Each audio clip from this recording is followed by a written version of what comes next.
देशात राज्यात काय चाललंय याचा फार विचार करायची गरज आहे असं मला वाटत नाही। किंबहुना देशात राज्यात जे चाललंय ते विचार करण्यासारखंही नाहीये।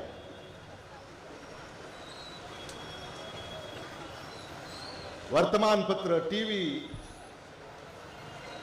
Social media, WhatsApp, Facebook, Instagram, YouTube, हे तुम्ही सारं पाहताय आणि काय पाहताय? कोणी म्हणते तिजोरीच्या चाव्या आमच्या हातामध्ये आहे,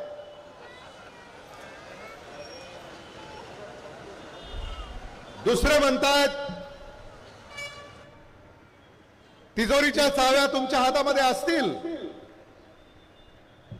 पण तिजोरीचा मालक आमच्याकडे आहे।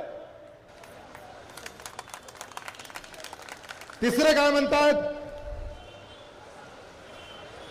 असतील तिजोरीच्या चाव्या कोणाकडे, असेल तिजोरीचा मालक कोणी, तिजोरीतला माल आमचा आहे।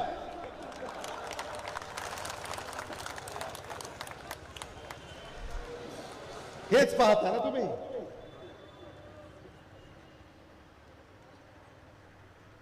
आणि हेच पाहण्यासाठी यांना निवडून दिलं होतं का?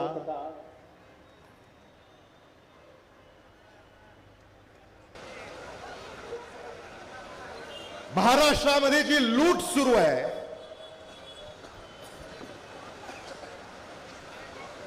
ती लूट थांबवण्याची वेळ या निवडणुकीमध्ये आलेली आहे। उदगीरमध्येही ती लूट सुरू आहे। ही लूट थांबवण्याची वेळ येत्या 2 डिसेंबर रोजी आलेली आहे आणि हे पुण्याचं काम तुम्हाला करायचं आहे।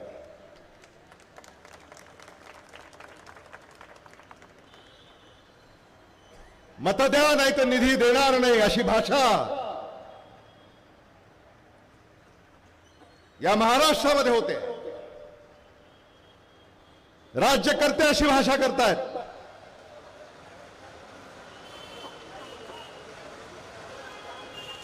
मत विकत घेण्याची भाषा या ठिकाणी होते।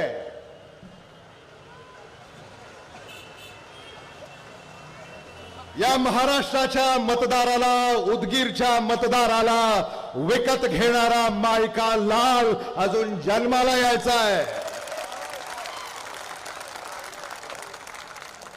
आणि ते तुम्हाला या मतदारामध्ये दाखवून द्यायचं आहे।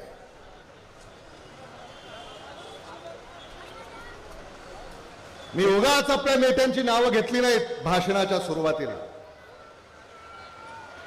या नेत्यांनी देखील या राज्याचं आणि देशाचं नेतृत्व केलं।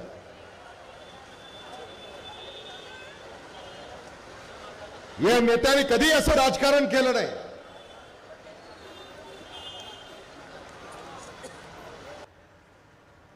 यशवंतराव चव्हाण, वसंतराव नाईक, AR अंतुले, शंकरराव चव्हाण,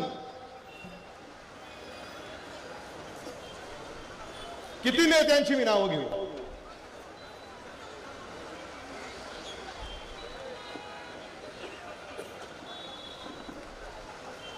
महाविकास आघाडीचं सरकार महाराष्ट्रामध्ये होतं काही वर्षापूर्वी। महाविकास आघाडीचं सरकार हे स्वच्छ होतं। महाविकास आघाडीच्या सरकारमध्ये लातूरचा पालकमंत्री मी होतो।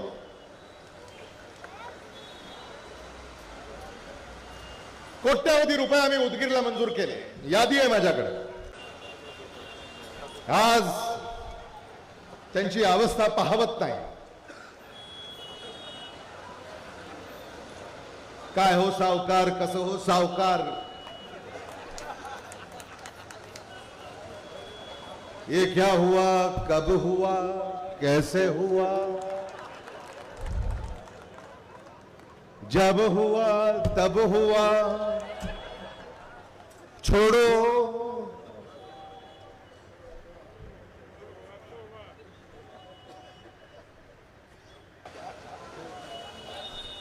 म्हणून राजकारणामध्ये अशा भूमिका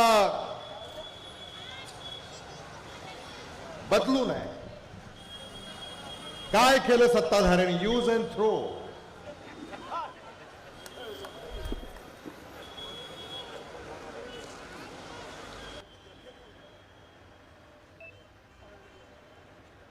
आणि ज्यांनी त्यांची हमी घेतली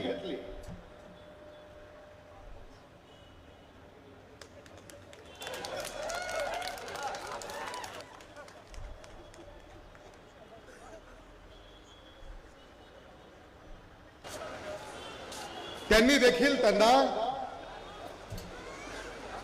सोडून दिलं.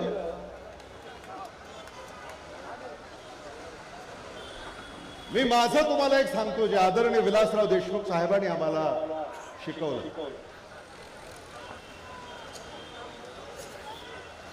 अनेक लोक काँग्रेसला सोडून गेले, अनेक लोक आदरणीय विलासराव देशमुख साहेबांना सोडून गेले, त्यानंतर आदरणीय दिलीपराव देशमुख साहेबांना सोडून गेले, आम्हालाही सोडून गेले. पण त्याच्यात फरक आहे. ते आम्हाला सोडून गेले, आम्ही त्यांना सोडलं नव्हतं.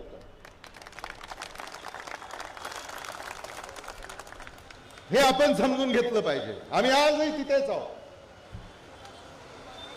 आजही आम्ही तुमच्या सेवेसाठी तत्पर आहोत. पूर्वी असं म्हणायचे की दाने दाने पे लिखा है खाने वाले का नाम. अलीकडे ते बदललंय. टक्के टक्के पे लिखा है खाने वाले का नाम.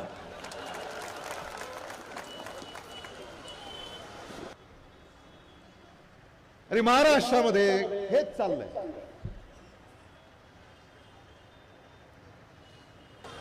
म्हणजे तुमचा जो पैसा आहे तो तुमच्या दारापर्यंत आला पाहिजे, तो येतच नाहीये. त्याचे एवढे वाटेकरू झालेले आहेत की अजूनही सामान्य माणूस त्या विकासाच्या शोधात आहे. महाराष्ट्र सरकारवर आज 10 लाख कोटी रुपयाचं कर्ज झालंय.